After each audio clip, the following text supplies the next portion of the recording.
Vamos a estar leyendo los versículos 7 al 16, ¿vale? Efesios 4, 7 al 16. Y ahora vamos a estar hablando de manera práctica acerca de la madurez espiritual. Ese es el tema que quiero tratar, madurez espiritual. Primero hablamos del discipulado, la senda discipular, viéndolo en Abraham. Ahora vamos a hablar de la madurez espiritual a partir del escrito del apóstol Pablo. Así que Efesios 4, del 7 al... del 10 al 16. No, 11 al 16. ¿Lo tenéis ahí, hermano? Amén. 4:11, dice la palabra del Señor: y Él mismo constituyó a unos apóstoles, a otros profetas, a otros evangelistas, a otros pastores y maestros, a fin de perfeccionar a los santos para la obra del ministerio, para la edificación del cuerpo de Cristo, hasta que todos lleguemos a la unidad de la fe y del conocimiento del Hijo de Dios, a un varón perfecto, a la medida de la estatura de la plenitud de Cristo, para que ya no seamos niños fluctuantes, llevados por doquiera de todo viento de doctrina, por estratagema de hombres que para engañar emplean con astucia las artimañas del error, sino que, siguiendo la verdad en amor, crezcamos en todo en aquel que es la cabeza, esto es Cristo, de quien todo el cuerpo, bien concertado y unido entre sí por las coyunturas, por todas las coyunturas que se ayudan mutuamente, según la actividad propia de cada miembro, recibe su crecimiento para ir edificándose en amor. Hermano, una pequeña oración. Pedimos al Señor que nos hable. Señor, una vez más queremos pedirte que tú nos des gracias para estar atentos y para recibir tu palabra y para poder crecer. Te lo pedimos, Padre, en el nombre de Jesús. Amén. Amén, hermanos. Es la voluntad de Dios que cada uno de sus hijos podamos llegar a la madurez espiritual, ¿ok? Esa es la voluntad del Señor. Así como en el ámbito natural, por ejemplo, cuando tú naces, eres un niño y vas creciendo y desarrollándote, también la estatura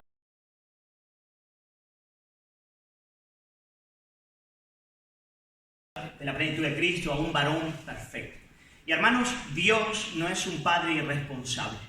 Dios no es un padre que se conforma con tener a niños pequeñitos en su casa para toda la vida.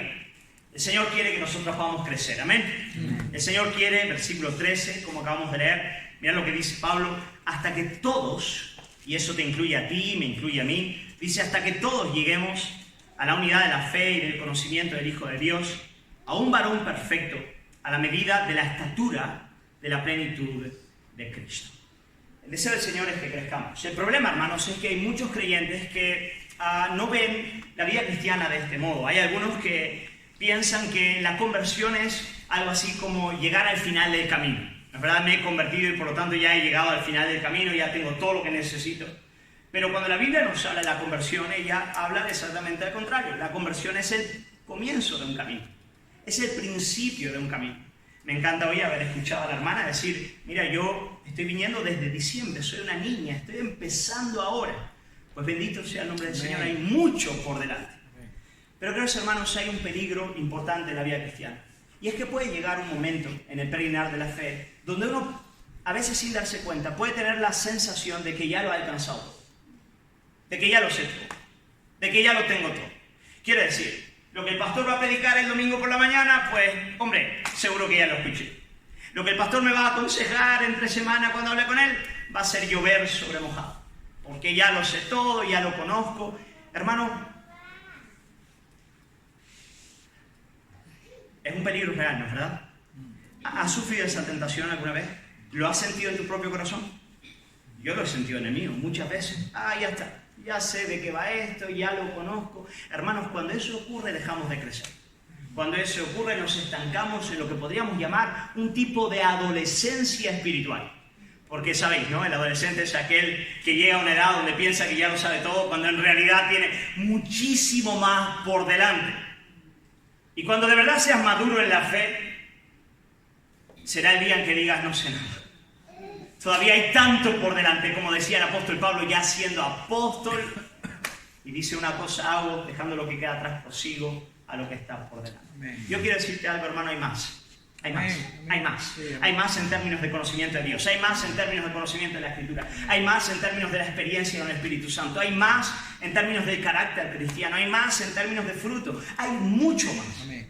En efecto, lo más que hemos hecho hasta ahora es mojar los deditos del pie en el agua que viene del océano, ¿sabes? Cuando la ola golpea y hay un mar infinito por delante para cada uno de nosotros. Bendito sea el nombre del Señor. En efecto, es un mar que toda la eternidad no dará para agotar. Pero hermanos, es triste ver cómo en iglesias hay creyentes que después de 20 o 30 años siguen siendo pigmeos en la fe.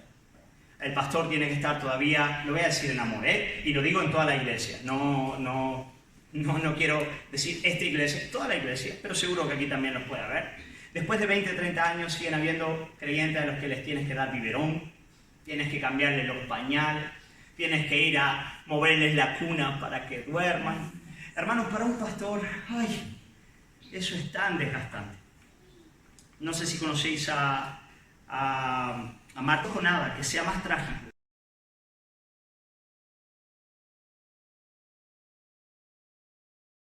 Que ver a creyentes que permanecen en el mismo lugar en el que comenzaron. Ellos creían que lo tenían todo al principio y así nunca crecieron espiritualmente. Permanecieron como niños todas sus vidas. No entendieron que debemos crecer en la gracia y en el conocimiento del Señor. Hermanos, a este tipo de creyentes el apóstol Pablo los llama niños fluctuantes. Fluctuante, la palabra fluctuante es la palabra, hoy en día se diría inestable. Un niño inestable.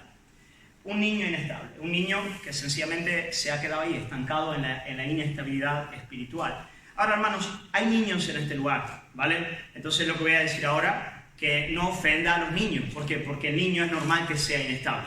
Así que si tú estás en ese lugar en el día de hoy, tranquilo. Un niño es fluctuante, pero también es una advertencia para aquellos que siguen siendo niños en el día de hoy. Hermanos, un niño es fluctuante o es inestable de varias maneras. Por ejemplo, un niño es inestable en sus emociones.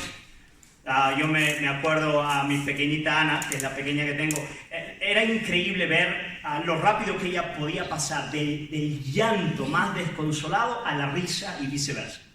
Aquellos que son padres sabéis lo que es eso, ¿no es cierto? Un niño está completamente desconsolado, tú sacas así un chuche y pasa de ese momento de pranto terrible a un gozo exuberante. Y hermanos, las emociones para los niños tienen un peso capital en lo que hacen en sus vidas. Hermanos, hay creyentes que son así, cuyas emociones dirigen su vida espiritual. A derecha o a izquierda se van moviendo como movidos por las emociones que fluctúan en sus corazones. Los niños, ellos son inestables también en sus reacciones, en el modo en el que ellos reaccionan a la realidad. Para un niño todo es tremendamente importante, tremendamente intenso. La pérdida de un juguete, por ejemplo, ¿no? Cuando a un niño le quitan un juguete empieza a gritar, a patalear, a enfadarse. Es una cuestión de vida o muerte, ¿no? Lo ves en el lenguaje corporal de los niños, en sus maneras de mirar. Todo para ellos es tan importante. Y a veces, por lo menos en mi iglesia, yo veo a creyentes que de cara a la primera problemática que puedan tener con un hermano ya se están preguntando si van a seguir en la iglesia, si la iglesia es del Señor, si vienen o no vienen más. Todo es grande para un niño. Todas sus reacciones son extremas el tiempo entero, ¿no? Sus decisiones también son muy inestables, las decisiones de un niño. Esto ya con un niño un poco mayor, de 8 años, de 9, mi Isabel, por ejemplo, hoy quiere aprender un instrumento, pero vamos, como lo que más desea en toda su vida. Y al día siguiente, cuando se pone y empieza a ver que aquello es difícil, oh, madre mía, no, papá, ya no quiero más, ¿no? Y un niño quiere hacer 1000 cosas, ¿no? Cada una después de otra, y va cogiendo un desafío y lo suelta, va cogiendo otro y lo suelta. Hermanos, hay creyentes que viven la vida espiritual de ese modo. Por ejemplo, os doy algún ejemplo. Llega el viernes por la noche la reunión de oración. Yo no sé la reunión de oración aquí en Salem, si tenéis reunión de oración, sí. No es verdad. Y entonces el creyente se levanta y dice, ¿cómo me siento hoy? ¿Tengo ganas de ir o no? Oh, es que hoy me siento muy cansado. No, emocionalmente me siento inestable, me voy a quedar en casa. Niños, mira, puede ser maduro en otras áreas. Por ejemplo, para el trabajo, jamás pensaría en esos términos. Jamás se le ocurriría despertarse por la mañana y decir, hoy me siento un poco, sin ganas, no voy a ir a trabajar. Pero espiritualmente es inestable. Es un niño. Sigue siendo inmaduro. Por lo tanto, sus emociones dictaminan lo que hace o deja de hacer en el cuerpo de Cristo, en la iglesia, en la vida espiritual, si ora o no ora, si lee la Biblia o no. Todo depende de si le apetece, ¿no? Si tiene cosquilleo, sí. O por ejemplo, las decisiones. Hay hermanos allí en Granada que dicen, pastor, quiero empezar un ministerio.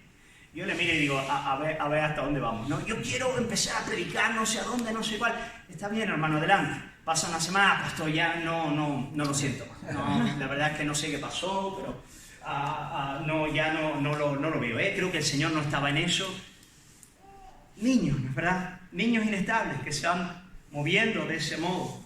Sus emociones, sus reacciones, sus decisiones son movidos en todo eso como los niños. Un niño es fácilmente engañado también. Y ese es el énfasis del apóstol Pablo en el versículo 14, cuando él dice que los niños son llevados por doquiera, por todo viento de doctrina y por hombres que utilizan la verdad para inculcar el error. Hermano, tal vez algo noble de un niño es que él es muy crédulo. Todo lo que le dicen, él suele más o menos creerlo. Pero queridos hermanos, eso también involucra un peligro. Por ejemplo, yo nunca dejaría a mi hija en el parque de la esquina sola, porque cualquiera que pase la puede embaucar. Le dice 3 cositas y ella tiene 5 añitos y se va con él. ¿Por qué? Porque son fácilmente engañables, y Pablo lo dice. Claro, los niños al final se tragan todo lo que oyen. Y hoy en día, pastor, estará usted de acuerdo conmigo, con internet y con el aluvión que hay de maestros que enseñan la Escritura por doquier, uno se siente en la iglesia como un perro de guardia. Hermano, ¿qué está escuchando usted? ¿A quién escucha? Hermano, además yo no me corto, Yo les pregunto a los hermanos, ¿a quién escucha? No, ese es terrible, déjame. ¿A quién? A este bien, ahí te queda. Pero no mucho, está bien, tranquilo. No te empachurres de 2 sermones a la semana. Si pones en práctica 1, ya vamos más de maravilla. Hermano, el niño, él al final se mueve de ese modo. Es alguien que fluctúa, que es fácilmente engañado. Y el apóstol Pablo nos dice que no seamos más niños fluctuantes, que no seamos más niños inestables. Pablo quiere que nosotros podamos crecer. Amén. El Señor desea que nosotros podamos llegar a un varón perfecto a la medida de la estatura, de la plenitud de Cristo. Ahora la pregunta es, bueno, ¿cómo lo hacemos? ¿Cómo puedo yo crecer en la fe? ¿De qué manera puedo pasar de la infancia a la adolescencia, adolescencia a juventud, juventud a la edad adulta y ser alguien maduro en la fe?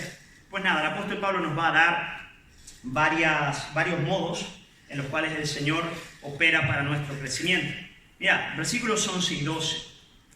Dice el apóstol Pablo de Jesucristo. Dice, y él mismo, hablando de Jesús, y él mismo constituyó a unos apóstoles, a otros profetas, a otros evangelistas, a otros pastores y maestros, a fin de perfeccionar a los santos para la obra del ministerio, para la edificación del cuerpo de Cristo. Ahora, queridos hermanos, cuando el apóstol Pablo habla de estos dones peculiares de la iglesia, apóstoles, profetas, evangelistas, pastores y maestros, que es una sola cosa, Pablo está hablando del magisterio de la palabra, de la centralidad de la enseñanza bíblica en el cuerpo de Cristo. Él va a decir que estos dones peculiares que Jesucristo otorgó a su iglesia tienen como propósito edificar al resto de los santos para que cada uno, a partir del don que Dios ha otorgado, ocupe su lugar. Pero para que cada uno ocupe su lugar creciendo en Cristo, tienen que estar en una iglesia en cuyo centro esté el magisterio de la palabra. Hermano, una iglesia puede no tener muchas cosas. Puede faltarle grupo de alabanza, ojalá no falte. Alabanza no, grupo de alabanza. Alabanza no puede faltar. Puede faltarle un ministerio de misericordia, ojalá no falte. Misericordia nunca, pero el ministerio puede estar o no. Puede que una iglesia carezca de muchos dones. Y ojalá que no, que tenga muchos, pero hay algo que no puede faltar. Y es la centralidad de la palabra. Por eso el apóstol Pablo dice, el Señor puso en la iglesia apóstoles. Ellos fueron puestos por el Señor para edificar el fundamento de la iglesia, la doctrina apostólica, que la tenemos en la Santa Escritura. Puso profetas, quienes predican la Escritura y la aplican de manera poderosa y eficaz al pueblo. Puso evangelistas, quienes llevan la palabra a los que no conocen a Cristo y les disipulan para el crecimiento de la fe. Puso pastores y maestros para que puedan guardar la grey y alimentarla con la palabra. Hermanos, yo me acuerdo que cuando empecé la pastoral hace 10 años atrás, Siguen habiendo muchas carencias en nuestra iglesia, pero en aquella época había más, gracias al Señor. Él fue edificando a la iglesia. Ahora hay en la ciudad de Armilla unos 120 hermanos, hay otras 2 congregaciones que están ahí. Es algo bonito que Dios está haciendo.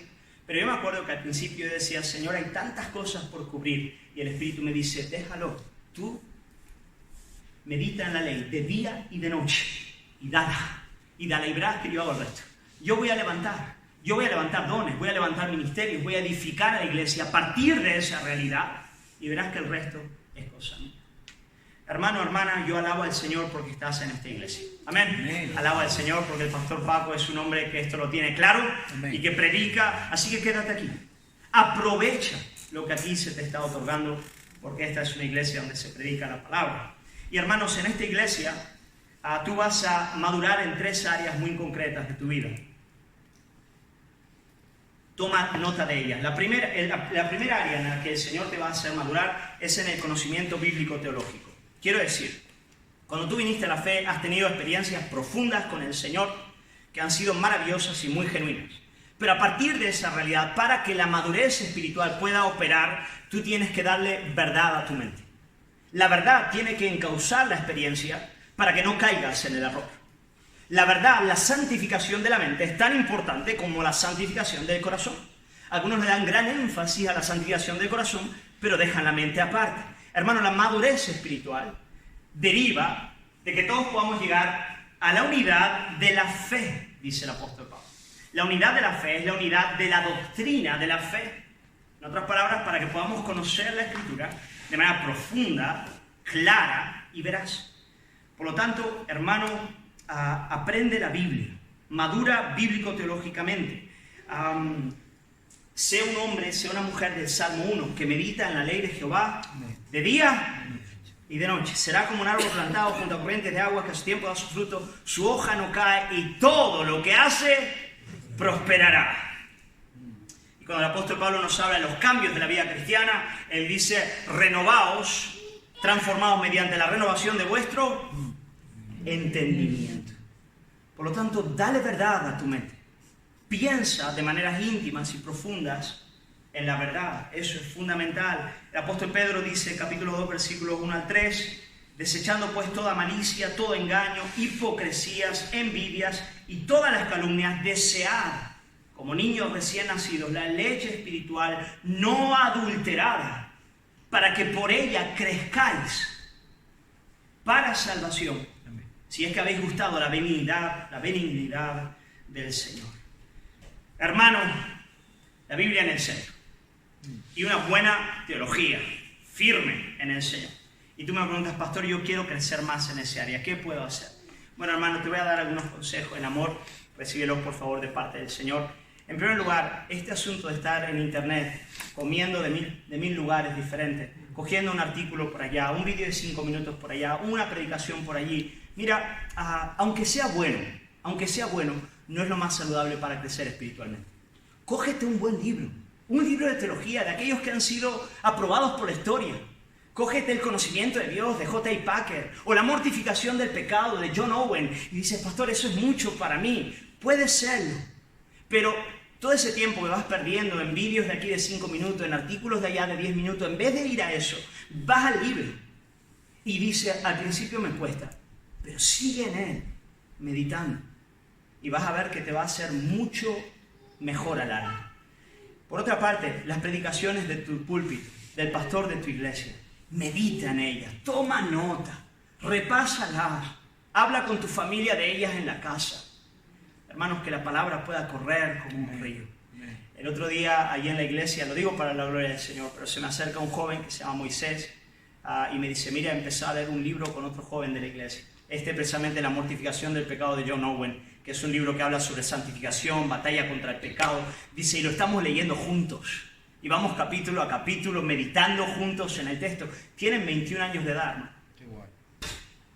Yo los veo y digo, estos disparan, gloria al Señor. En breve pierdo mi empleo. Pero sabes, cuando un pastor pierde su empleo es que ha hecho bien su trabajo. Hermano, tenemos que crecer en la Biblia, más en los tiempos que estamos viviendo. Tenemos que madurar en nuestra mente, madurar en el conocimiento. Los jóvenes que están aquí, aprended sabiduría desde temprano. No perdáis la oportunidad de profundizar todo lo que podéis en la Sagrada Letra, en la Sagrada Escritura. En segundo lugar, hermanos, tienes que madurar en el carácter. Desde luego hay que madurar bíblicamente, pero hay que madurar en el carácter de Cristo. El carácter de Cristo es el fruto del Espíritu, que leemos en Gálatas capítulo 5, cuando dice amor, gozo, paz, paciencia, benignidad, bondad, fe, mansedumbre y dominio propio. Hay que crecer en carácter. No podemos ser creyentes cabezudos. La cabeza grande y el corazón pequeño. El carácter tiene que acompañar al conocimiento escriturístico. Y tú me preguntas, bueno, ¿cómo ocurre? ¿Cómo aquello que va entrando a la mente baja al corazón y entonces empieza a transformar mi carácter? Bueno, hermanos, ahí el Padre tiene varias herramientas muy bonitas para tratar con nuestras vidas. La primera de ellas es el sufrimiento.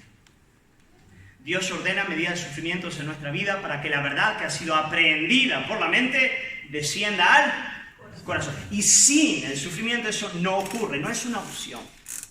No es una opción, es como decir, no hace falta, no hace falta. La disciplina del Padre nos ha sido otorgada para la formación de nuestro carácter. Por lo tanto, cristiano, quiero decirte algo, hay medidas de sufrimiento que te esperan y que son expresiones de la gracia de Dios para contigo. No solo eso, es que son conquistas de la cruz. Jesús las conquistó para ti. Así que cuando vengan, di gloria al Señor. Dales la bienvenida, como dice Santiago. Vaya, bueno, haz lo mejor que puedas. El Señor te va a ayudar. Hermano, el sufrimiento es utilizado por el Señor para que la verdad aprendida por la mente pueda descender al corazón. Llena tu mente de la verdad, abraza con humildad, humíllate bajo la poderosa mano del Señor, resiste al diablo y Él te va a exaltar cuando fuere tiempo. Entonces el sufrimiento es una. La otra que Dios utiliza para tratar nuestro carácter es la comunión de los santos. Quiero decir, el poder andar con hermanos que nos amen lo suficiente para decirnos la verdad en amor. El otro día estaba yo predicando en la iglesia y le decía a la iglesia, les dije en estos términos, les dije, hermanos, tenéis que estar en una iglesia que se arriesgue a perderte. Pero hermano, había un silencio de muerte en la iglesia. Sepultura. Les dije, hermano, tienes que estar en una iglesia que te ame lo suficiente para decirte lo que tienes que oír, agravo de tu enemistad. Hermanos, necesitamos iglesias que nos amen lo suficiente para confrontarnos en amor. Claro, no con el garrote, no con el legalismo que viene para romper, y no estoy hablando de eso.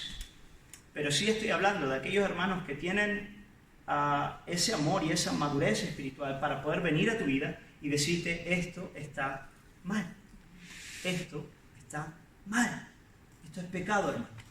El otro día, la semana pasada, yo vi a un hermano queridísimo de la iglesia con problemas importantes con sus hijos que él no estaba viendo y derivaban de pecados de él, de su corazón.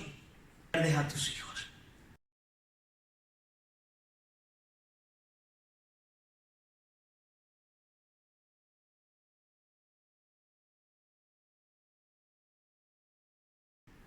Hermanos, al principio él empezó a llorar, pero de rabia.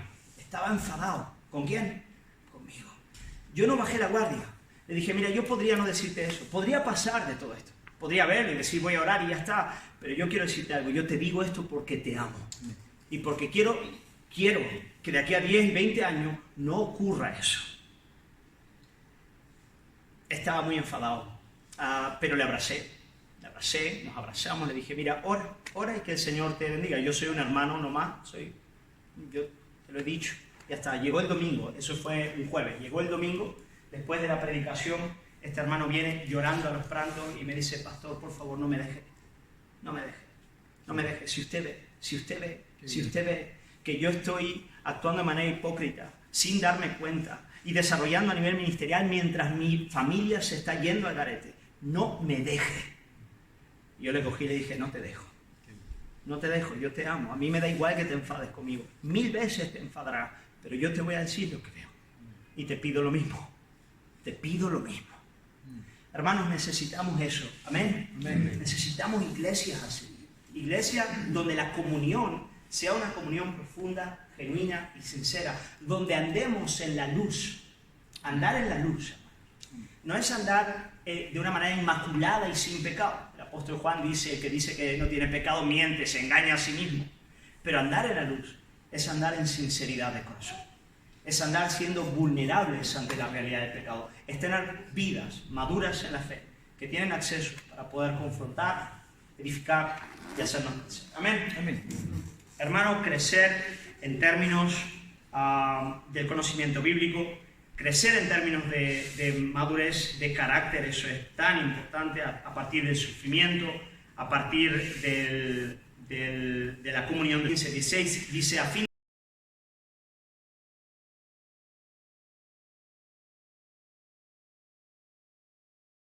de perfeccionar a los santos para la obra del ministerio, para que ellos puedan realizar la obra del ministerio. Versículos 15 al 16 dice: sino que siguiendo la verdad en amor, crezcamos en todo en aquel que es cabeza, esto es Cristo, de quien todo el cuerpo bien concertado y unido entre sí por las coyunturas que se ayudan mutuamente, según la actividad propia de cada miembro, recibe su crecimiento para ir edificándose en amor. Así que tú creces en la Biblia, en primer lugar, eso es lo más importante. Segundo, tú creces en el carácter cristiano, eso es lo segundo. Y en tercer lugar, a partir de esas realidades, y cuando ellas van formándote, tú empiezas a ocupar tu lugar en el cuerpo de Cristo según el don que Dios te ha otorgado. Hermano, cada uno de nosotros tiene un don de naturaleza espiritual que Dios le otorga para poder edificar a los demás. Amén. Amén. Amén. Y cuando vamos madurando, vamos tomando ese lugar en el cuerpo de la fe. Algunos tienen el don, por ejemplo, de aplaudir. Lo digo sinceramente. Allí en mi iglesia la gente es muy mal aplaudiendo. Entonces tenemos un hermano que dice: aquí. Y alabamos al Señor porque es un lío en ese sentido. Hermano, a cada uno de nosotros el Señor le ha dado un don para poder ocupar ese lugar y edificar al cuerpo de Cristo. Bendito sea el nombre. Amén. Pero hay que ejercerlo, hay que trabajar, Amén. hay que servir, hay que estar ahí. A veces hay hermanos allí, yo no sé vosotros aquí, hay hermanos allí que me dicen: pero pastor, ¿cómo puedo descubrir cuál es mi don? ¿No? ¿Cómo puedo yo saber qué es lo que Dios me ha otorgado? Bueno, lo que les suelo decir a los hermanos es lo siguiente: les digo, mira, en primer lugar, olvídate de tu don y empieza a servir en amor al que tienes a tu lado. Verás que a partir de esa realidad, Dios mismo irá desplegando el don. Porque hay tanta gente tan preocupada por su don y por el desarrollo de su don, que terminan por tener esa idea loca de que la vida cristiana consiste en desarrollar un don. Hermanos, el don es un siervo del amor. La vida cristiana consiste en servir en amor. Y el don es sencillamente la herramienta. Por lo tanto, en la medida en la que sirves en amor, el don se desarrolla como por fuerza de osmosis. O sea, te sale. Por eso, no hay ningún lugar en la Biblia que te enseñe cómo desarrollar tu don. ¿Os habéis dado cuenta de eso? Yo he estado en algunos campamentos, aquí puede ser que meta la pata, pero donde te dan un tipo de encuesta para saber cuál es tu don. Si lo habéis hecho aquí, no os molestéis con mis palabras. Para mí eso no sirve de nada, lo digo en amor. Si lo habéis usado, me parece que eso es irrelevante. O sea, eso te dirá lo que te gusta hacer, o más o menos, pero no lo que el Espíritu Santo te ha otorgado. Pero para saber lo que el Espíritu te ha otorgado, tienes que crecer en amor para con tu prójimo, Amén. en servicio sincero para con él. Y a partir de esa realidad verás cómo el don se desarrolla. Hermanos, tenemos mucho por crecer, amén. Amén. Sí. Mucho por hacerlo. Pero os digo de verdad, si tenéis estas cosas en mente, que el crecimiento viene a partir del conocimiento bíblico teológico, de ahí los apóstoles, profetas, evangelistas, pastores y maestros. El conocimiento viene a partir de un trato profundo de carácter, a partir del sufrimiento y también a partir de la comunión de los santos, donde estás aprendiendo del ejemplo de otros y permitiendo que otros puedan moldear tu carácter y enseñarte a amar, porque esa es la dinámica donde se aprende a amar en la comunión de los santos. Y si aprendes a servir en todo lo que Dios te va abriendo puertas, yo te aseguro que te vas a ver irreconocible de aquí a 1 año, 5, 10, si Dios da vida, 20, si Dios da vida, verás cómo el Señor te va a hacer ir creciendo en la fe. Amén. Amén. Entonces, en nombre del Señor. Gloria a Dios. Hermanos, ¿tenemos algunos minutos, pastor? Sí. Sí. A mí me gustaría abrir un espacio A ver si esto funciona. Me gustaría abrir un espacio para preguntas en este área. ¿Puede ser? ¿Todo está bien que lo hagamos? Sí, sí. Porque sé que son temas muy personales, ¿no? Y me gustaría saber si hay hermanos que quisieran hacer alguna pregunta sobre la madurez espiritual, sobre la vida discipular, sobre cómo crecer, para que me puedan ayudar a mí también a saber dónde estáis vosotros y tal vez a aplicar de manera un poquito más específica en casos concretos. Así que me gustaría abrir un espacio para eso.